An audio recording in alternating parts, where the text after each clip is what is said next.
I'm Doug Cross, and I'm representing the Tomaree Museum Association, and today I'm talking to Colin Mitchell. Colin Mitchell is a surviving member of the Mitchell family, who were one of the true pioneering commercial families of Port Stephens. Welcome, Colin, and I wonder if we could just start the conversation off with you perhaps telling us a little about how old you are, where you were born, and a little bit about your childhood in Port Stephens. How old are you, Colin? 88. 88. It's a fair 89 age. next birthday. Congratulations. If God spares me. And you were born in Newcastle, I I'm believe? born in Newcastle, at Hamilton, And you grew up where? at Boat Harbour till I was 6 years of age, probably 7 years of age. Son. And your Because dad and your grandparents were all fishing I went families? to Anna Bay School Yep. when I was 6, and Dad and Emma, unbeknownst to me, decided they'd shift over to Sandy Point to build a boat, right? Build a boat. Yep. Yeah. So they built the Island Sylvia there through the war. Right. It was launched after the war, right? I should imagine 45 or 46, 1945 or 46, right? Yep. And they went trapping with it, right? When you say trapping, you mean lobster trapping? Jacket trapping, snapper trapping, Oh, right. lobster fishing, right? Gotcha. Cost 400 quid to build the Island Sylvia and £400 to put an engine in it. Wow. Wow, that's a lot of money in those days. It was a lot of money in them times. But you were getting good money for lobsters, I guess, your dad at that time. 12 bob a dozen, a shilling each. A shilling each. Yeah, 12 bob a dozen. And did you guys eat lobster yourself, or did you get sick of Dad eating and it? I did lobster for quite a few years, right? Yeah. And we gave it away and stayed trawling then, right? Getting hard to get bait and hard to get sticks, right? And most of the fellas had gone on to traps, right? And we couldn't make the traps work properly, right? And we were still cutting sticks in the bush and building lobster pots, right? Did you build your own lobster pots? Oh, yeah, we built them and cut our own sticks. What sort of sticks? What sort of timber?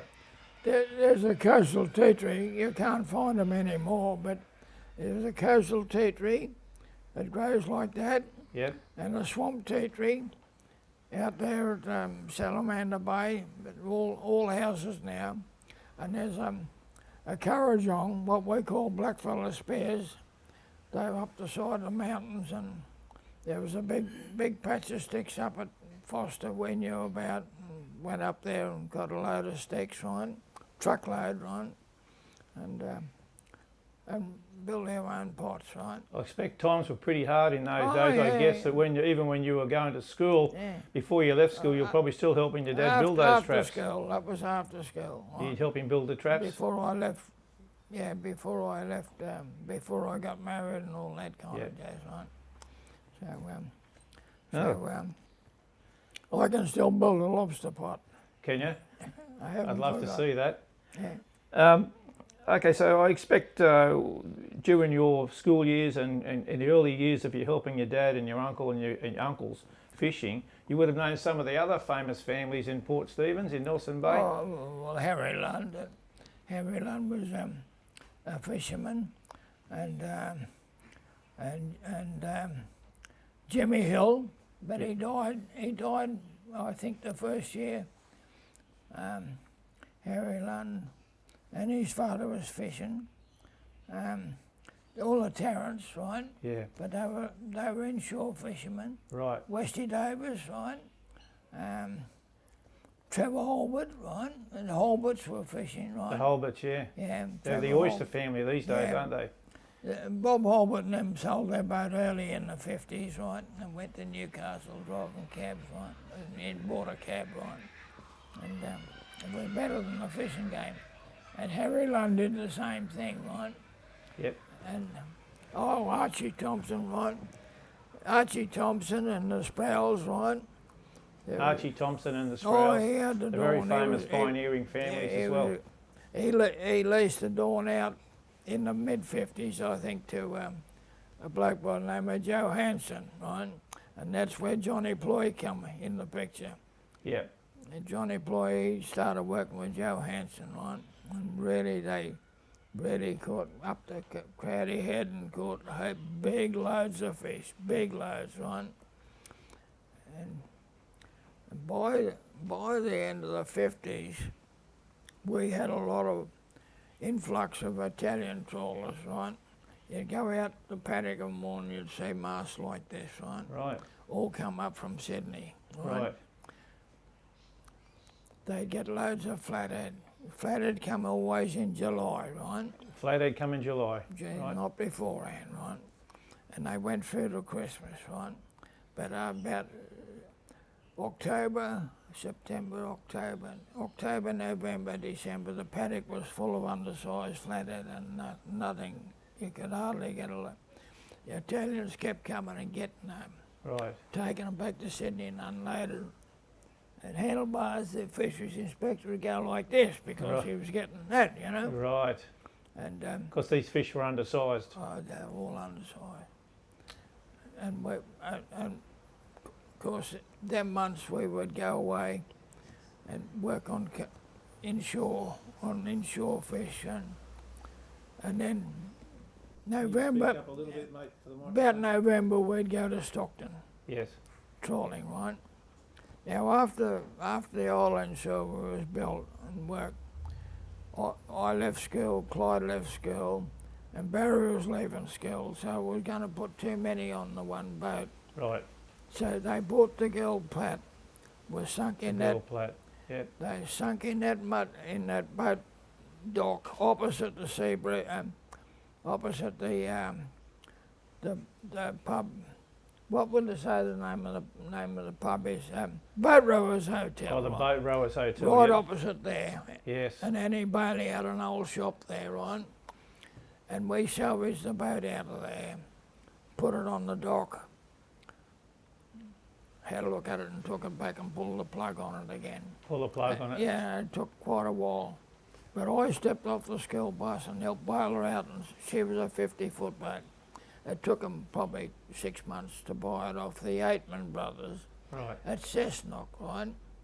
And they bought it for 400 quid, I think. So now you've got two boats in the family. Yeah, we got for two you boats. and your brother Dad Clyde. and I run that boat, right? Right, you ran that boat. And But what did you fish for? I mean, to me, Well, we were trawling then for fish, right? what sort of fish were you? The same fish, flathead. Yeah, Flathead in the winter time and prawns in the summer, right? prawns in the summer. And nobody knew anything about. We knew about the king prawns out Yep.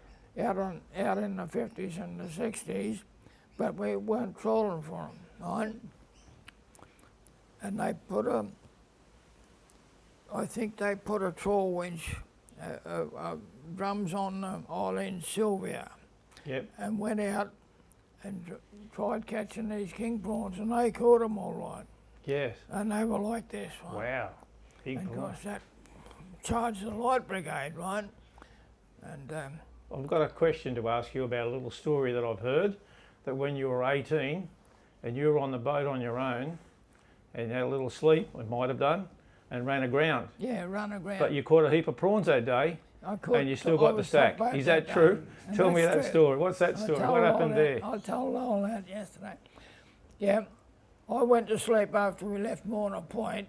And you're on the boat on your own, aren't you? No, Conway was with me, Johnny Right. Conway, but he was asleep down below. He arrived aboard about 2 o'clock in the morning, drunk Right. and ready, slept in the bed, and I got up and took the boat to Newcastle, right? Yeah. And once we cleared Morna Point, it was clear go to Newcastle, right? Absolutely. So I got the 12-gallon drum in and sat down in the wheelhouse and went to sleep. And woke up, boom, boom, bang. And when daylight come, the bones of your wreck were sticking out there. Wow. Right? You're in close to the shore. So we was the only one with a wireless on, and so was the Eileen Sylvia. So I called the Eileen Sylvia up and told them, and they were out prawning Stockton Bight. So when they anchored up and started to go north, right, everybody followed them. Because they thought there were prawns Yeah, there. thought They didn't there was realise you were heaps of caught on the prawns, sand. right? So anyhow, I don't know whether they had the 16-foot dinghy or we had the 16-foot. We would have had the dinghy, and we rode a rope out. We still had the seine ropes on board. Yeah. And the Orleans Silver and the Dawn pulled us off the beach. Perfect. Right? So John and I cleaned the deck up and cleaned up and got everything. They'd all gone. Yeah. It's probably 8 o'clock or so in the morning, right? Everybody gone back to Stockton Bight. So we're steaming, right? And I lose my hat over the side, right? So I turn around and pick up the hat. Got to go back to get your hat. I said to Conway, that's it, we'll shed away here. And that was up off the bullock tracks, right? So you're going to throw the nets in for prawns yeah, we there? threw the nets in. But you'd never fished for prawns we there got before, 4 had baskets of prawns, and that shot, and was another one, 4 baskets of prawns, another one, nothing, right? So we went home in the day, top boat in the day. The top boat in the day with more prawns than anybody else. Yeah. But you still got the sack for running aground. Yeah, I got the sack. That's a bit tough. I got the sack. Dad was ashore building his house in Tomaree Street. And next day I was demoted and I was a deckhand. Well, you're only 18. Dad was back on board. Oh, that's a funny story. And Conway, I don't know if Conway stayed with us or... But did you get any money out of that? Or when you sold, you got all the prawns. Did you get paid some? Oh yeah, we got paid. A couple of quid. Oh, I had 1,500 quid in the bank when I was 16. Wow, that was a lot of money in those days. Yeah, we were making good money. And from what I've read, that in those hard times, you'd be fishing for flathead this season when the season's on after July. Then you'd be fishing for prawns. Yeah. But if something happened that was more commercial, you would change tack. Yeah. And tell me about the time when apparently there was a ban on cod liver oil being introduced into Australia, and they couldn't get it, so you started fishing for shark just to get their livers. Yeah. What was that all about? Well, that was, you told me there was a ban on, and the bloke was paying us threepence a pound, I think, for it. Threepence a pound for a shark liver. Yeah, and we was putting it in the 44-gallon drums, right? And they were coming and getting them. We just split the shark open, chucked the body over the side, right? How did you catch the shark? We set line, long line for them. Long lines. Yeah, we used a 25mm seine rope and put runners on with big hooks like that, right? And what sort of bait? Anything? Anything, yeah. And how big were these sharks? Oh, one shark, there's a photograph somewhere of him. We laid him across, we ended up getting him across, but when twin blocks on the lifting gear, we couldn't get him aboard. We had to tie him off, right? Drop him down, and his head went in the water, and the boat was 14 foot wide. His tail was in the water. 14-foot beam, head in the water one side, tail in the other. And his tail was still in the water. That's a big shark. We pulled his jaws out. We had a big hook made of tungsten steel, and pulled his jaws out. We couldn't lift him. He was that heavy. Wow. And we filled a 44-gallon drum with liver off him. I guess they boiled that down, did they, to make the oil? No, we didn't boil it down. You sent it off to market and sold it like that. Bloke come and picked it up. How did you kill the sharks? I believe you used to shoot them with a 303 rifle. 303, right. 303. Yeah, we had 303, Army 3. We had a single shot Martini, old World War One. World War One 303. They were good. They were still a good gun. Oh, good gun, heavy, very heavy. Yeah. But and you used to shoot the sharks anyway because they did a lot of damage to your nets, didn't they? I shot as many as 34 sharks in a day. Wow. Seine trawling, right? Yeah. The waves used to be yellow with them. You'd be trawling along and the wave behind you, right? The boat would lift up over the wave, but they'd be like this.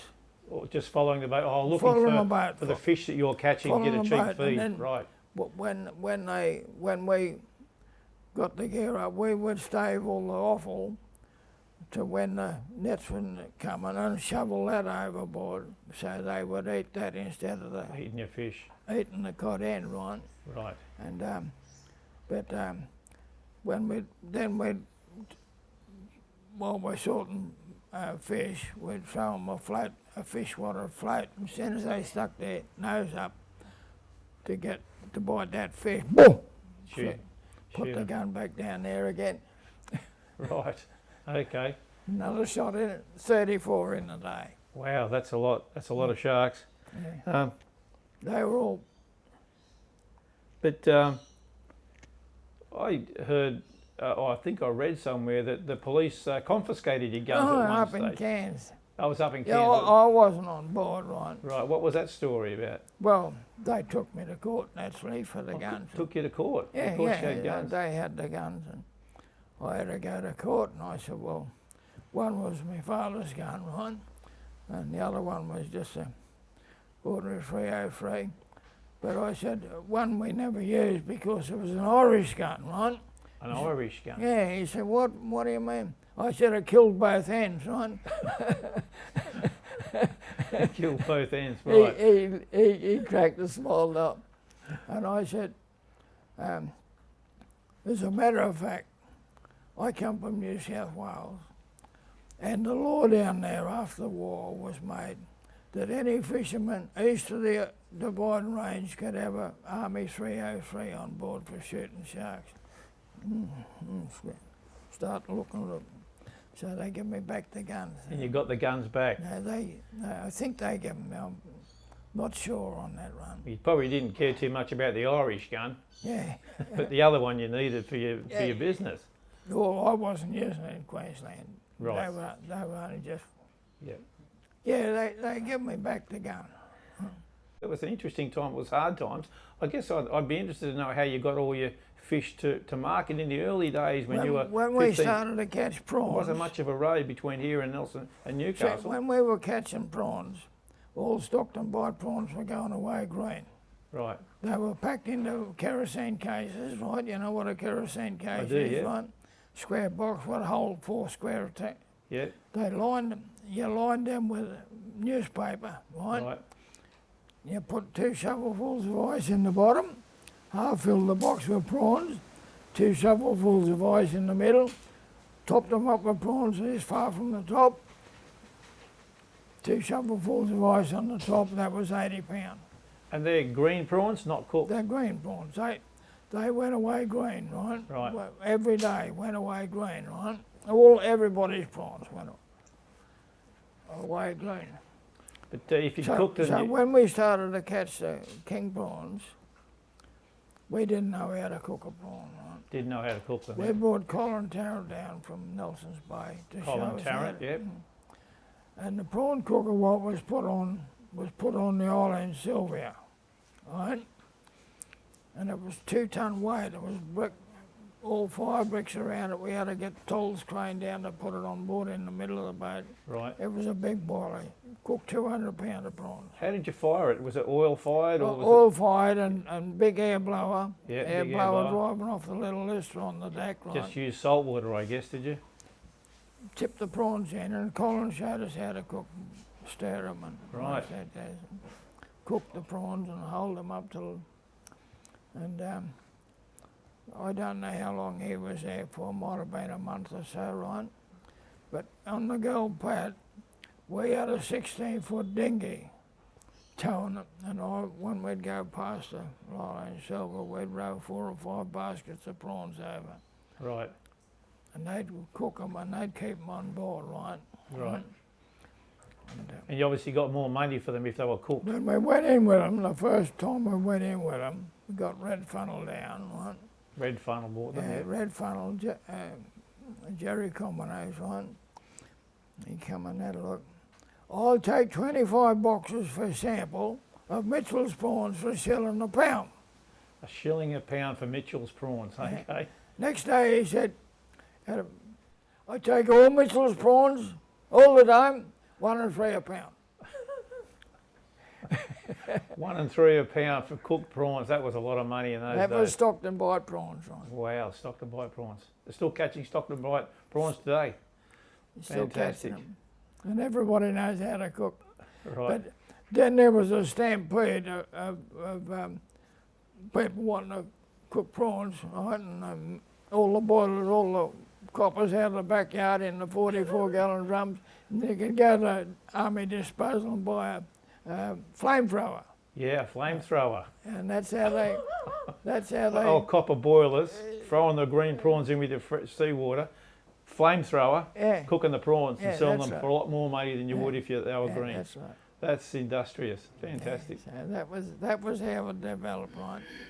You were telling me earlier before we started recording about the guy that was buying the lobsters. And tell us that story The again. Greeks, Yes. well, not Jerry Grievous it was. Dad used to tell the story about. Take the lobsters down there, and he'd be sorting through. Oh, throw that one. Get out, Mitchell. I don't pay you for them. I got bloody cockroaches bigger than that running around the place. They were £1.50. £1.50. You pay a shilling a pound for anything. He gave it a shilling a piece. So what happened to the ones that he rejected? Oh, he Did wouldn't you pay you for bring them. them back and eat them yourself? Well, Dad used to tell her, I don't know. Right? Sell them to I someone don't else. pay you for them. He's got I cockroaches. got bloody bigger than that. cockroaches bigger than that running around the place. Oh, that's funny. Oh, that's great. So your family fished here for many years, but then in the end moved north to Queensland. Is that right? To fish. Yeah. And why was We that? stayed on here battled on for years, and fish got scarce and prawns got scarce and all that kind of jazz. So we went to Queensland where Clyde and them was, right? Yeah, Clyde had already moved up there. Yeah. Your brother Clyde had Yeah, moved to yeah, Queensland. we up in Whereabouts was that? Up in Wollongong, Cairns or how far north? How far north? Whereabouts in Queensland did he just move? north of Moreton Bay. Moreton Bay, right? Yeah, first port. And we only stayed for a while there, and we graduated up onto the scallops at Bundaberg, right? Right. And just graduated. There's no scallops now. Nice. Yep. I'm up at Mackay, right? There's a prawn industry there. Prawn industry in Mackay. Yep. Yeah. They Okay. only come in April, May, June, July, August. That's it, finish, right? That's enough. They're good prawns. Absolutely. And the boat numbers have been cut down. There's only 200 boats on the coast now. Right? Right. There was 1,500 before. 200 boats now, and there were 1,500. Wow. Yeah. Okay. So the government's bought the licences out, and the boats have been wrecked, and all this kind of jazz. Boats have been repossessed, and Matlock in Cairns. When I first went up there, old man Matlock. When I first went to Cairns in '78, Malcolm Fraser made the world priority price of fuel was paying a shilling a gallon. The price of fuel went to a shilling a litre. Shilling a litre rather than We're a shilling a still gallon. talking, Yeah, that's we a were lot. still talking in Big pounds. increase yet. Yeah, and that year all the motherships towed boats home from the Gulf in strings because they couldn't afford the fuel. Yeah. And Matlock, old man Matlock, like next year, he'll give you enough fuel to get to sea, right? And I used to just go out the front door of Cairns and catch enough prawns, come back in. My missus sold a house in Newcastle and shifted up, and she bought a new house at Warree, right? Yep. And I used to just go out from the racecourse, there was trees, and I'd do my nets there. I'd have prawns in the back of the truck, and everybody would break their neck, drive them, oh, what's he doing? So they'd turn back, you got any prawns, mate? I didn't have to put a sign up, I'd sell all my prawns You there. sold your prawns like that. Yeah, Fantastic. yeah, that's how I lived. And then Len Conard, Bundaberg had no boats. Everybody was tied up everywhere, and so he paid for the fuel for us to go back to Bundaberg to catch scallops for him. Right? Catch scallops. Now, how did you catch scallops? You use a Trawling. trawling, yeah. Trawling. But they've been wiped out now. They've been a closure on them for 2 years. There's Well, not many scallops, right? hearing My father, they lived at Harris's old farm, Yeah. and Tom Eagleton, what had a dairy farm along there. Yes. He married Dad's eldest sister, right? Dad got a job working in the dairy farm, in the dairy shed, for 2 and 6 a week. Yeah. And I heard that story till the day Dad died, right? 2 and 6 a week. It's not a lot of money. Yeah, that was a lot of money. Dad used to walk from Harris's Face down through the swamp, right? And Your dad's name was Colin as well, wasn't it? Alfred. My grandfather's name was Colin. Oh, your grandfather was Colin, your dad was Alfred, My right. dad was Alfred. Right? Fantastic. And, Well, and my grandfather died. You know when you go up the hill round the corner of the Sea Breeze, and Jolly Roger was on the corner of the old Sea Breeze. yep. You go up the corner, and where the road forks, right, just before the fork on the road, Harry Blanche had a bake shop there, a baker's shop there. Baker's shop. And probably a baker's business behind, and as my father walked in there and dropped Dad, with Dad beside him, right? Wow. And Dad had to walk home to Anna Bay and tell his mother and Very all sad. like that, yes. And she managed with the two boys, Colin and Sam, both died in the same year with the bubonic plague, right? Yeah. So she lost three off the farm in 1 year. Very short time frame. So whether she sold the farm or handed it back to Harris, but old Harris still owned the farm Yes. after she had left. Right. And she went to Stockton and bought Lewis's shop near the Pixie Show somewhere there. Right. And Okay. that's how I come down to see Ruthie Lewis. That was her grandmother's shop, right? Gotcha. Yeah. And Ruthie in Sydney now living with her daughter, right? Well, that's fantastic. Well, Colin, look, it's been an absolute honour and a privilege to talk to you today. So thank you very much on behalf of the Tomaree Museum Association. Yeah. It's been absolutely fantastic to capture your life and history in the commercial, especially in the parts to do with the commercial fishing industry of Port Stephens. Thanks very much, mate. Good one.